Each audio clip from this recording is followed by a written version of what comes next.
1. Quand toutes les portes semblent closes, il arrive un moment dans la vie où l'on a l'impression que tout se ferme en même temps. Une porte professionnelle qui refuse de s'ouvrir, une relation qui se brise sans explication, une guérison qui tarde, une prière répétée encore et encore, mais dont on ne voit pas les fruits. À ce stade, beaucoup abandonnent intérieurement. Pas toujours la prière, mais l'espérance.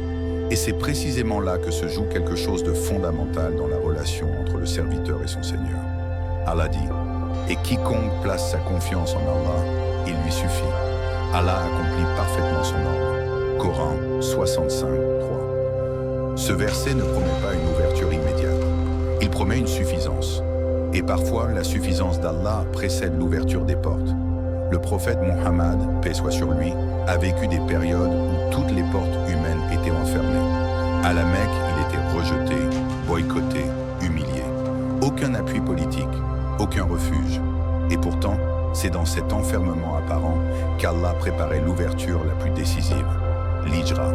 Première question pour toi. As-tu déjà envisagé que certaines portes fermées ne sont pas des punitions, mais des protections invisibles? Ce samedi, nous allons invoquer 4 noms d'Allah, pas comme une formule magique, mais comme une clé intérieure, capable de transformer ta manière de voir l'épreuve avant même que l'épreuve ne change. 2. Al-Fatah, celui qui ouvre quand personne ne peut. Le premier nom est Al-Fatah, celui qui ouvre. Pas seulement les portes matérielles, mais les situations bloquées, les cœurs fermés, les chemins impossibles.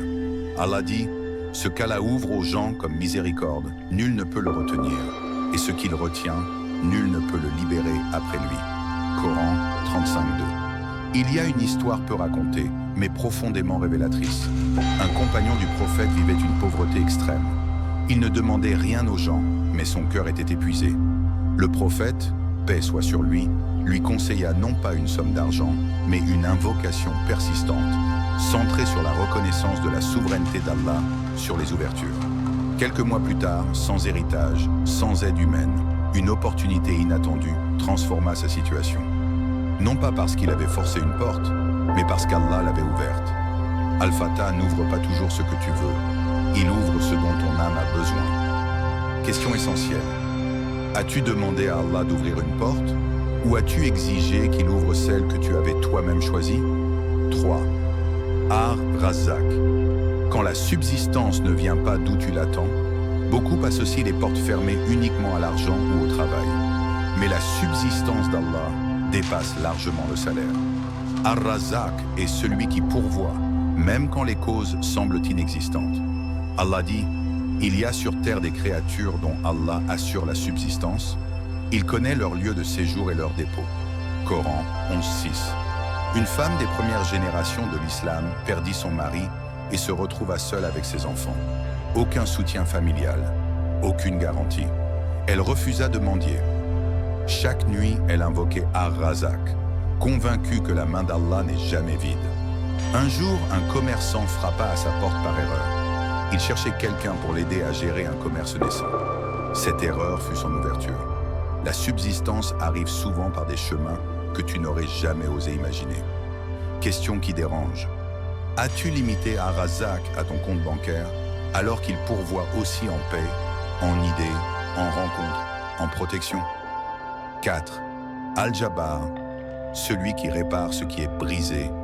Certaines portes restent fermées non pas à cause du monde extérieur, mais à cause de fractures intérieures, blessures anciennes, traumatismes non guéris, peur silencieuse.